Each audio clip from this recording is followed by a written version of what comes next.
Garret Bunton of Bunton's Bonsai. That's actually quite hard to say.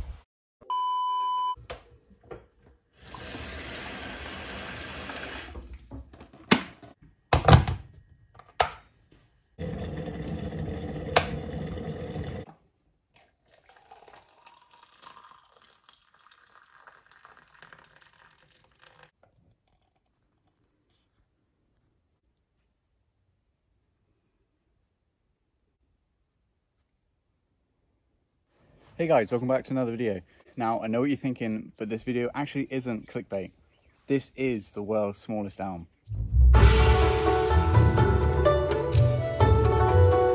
Now, this tree has a bit of a story. It has come from Florida, but previous to that, it was grown in Ohio and then sent to Garret, who is the man behind Bunton Bonsai, and he has sent it from Florida over here to Cornwall, and now it's with me. My little note that comes with it says, "Hope it makes a long journey safely. I hope you enjoy the elm. Keep doing what you do and spread the love of trees.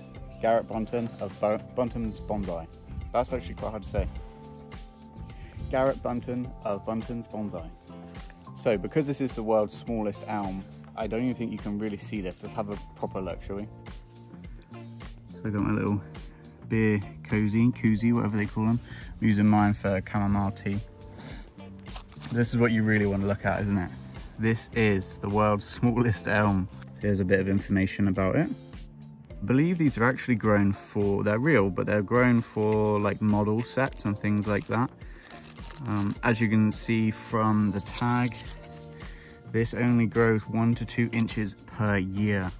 So we're gonna have to get this potted up so it can spread those roots as far and wide as possible, so that maybe we might get an extra inch of growth, who knows. So there we are, potted up into a bit of a bigger fish pond basket thingy. Nice, and it'll promote the roots growing and a bit more of a free draining mix as well. A little bit of compost in there still, but that's okay, I can deal with that. So I know they call this thing a miniature, but just to emphasize, English elm, miniature elm. This is a twin trunk gifted to me by Bonsai Junkie that I'm working on, and this is the miniature elm. Oh my goodness, you can't even picture that scale. So interesting, I had to show you guys.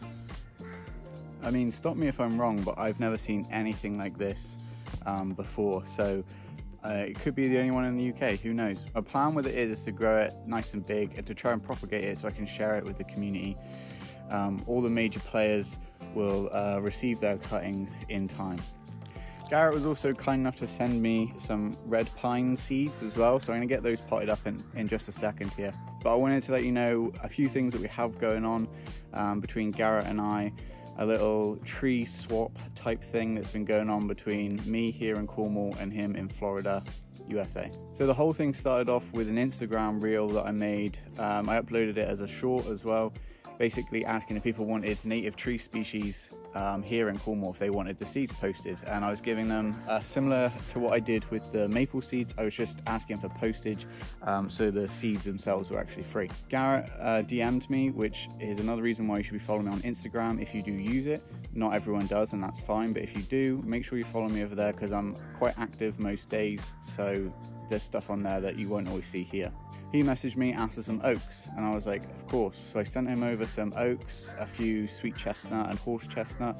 That's going on over a month ago now that happened. But since we've formed a really nice friendship, and there are some exciting things coming that I cannot wait to tell you about. So his oak tree, his oak seeds, sorry, the acorns are over there. They're all planted up. There's a video on that here that you can watch. That is, of course, Garret's channel, so subscribe to that if you're interested. He is then sending me over some more trees. This isn't just the only thing we've got a whole load of really cool and weird American species that are coming over, that obviously there will be a video about in due course. Some really cool, some different pond cypress, There's a pygmy cypress that's coming as well, different type of live oaks which I've not seen here before, and a few others that I can't remember at the moment. Just some really interesting stuff. So the next part of this video that you're watching right now is actually going to be me figuring out what I want to send over to him that's interesting that he won't have seen in Florida. So let's do that, shall we? So this is what I've mustered up to send back to Garret in Florida. Let's start this way and that way. We've got quite a cool looking hawthorn, which is very common here. I don't know if they are in Florida, I'd assume not. Korean rose cutting, something very different, something you definitely wouldn't have seen before. You can't tell because it's dropped its leaves already, but this is just a common ash. Again, native species here. I thought it might be cool in Florida. I can't quite remember what that is. Maybe a silver fir or Douglas fir or something like that. Just again, something different. And then lastly, I'm willing to part with this. This is, I think, Sangu Kaku, possibly, given to me by a good friend, Dave. The seeds are actually from Heron's Bonsai, and I know that Garret is a big fan of Peter Chan and herons. So he'll be receiving a maple grown from seed from Heron's Bonsai, which I think he'll appreciate very much. So I'm going to get these packed up and shipped off to America pretty shortly here. Just wanted to get you up to date and include you in what's happening with our international tree swap ventures. If you want to join in or you want to send me anything, the email is right here. So email me and we can sort things out, or DM me on Instagram. We do the same thing. So other than that, I think that's everything. Wherever you are in the world, make sure you're taking care of yourself. I'll see you in the next one. Bye-bye.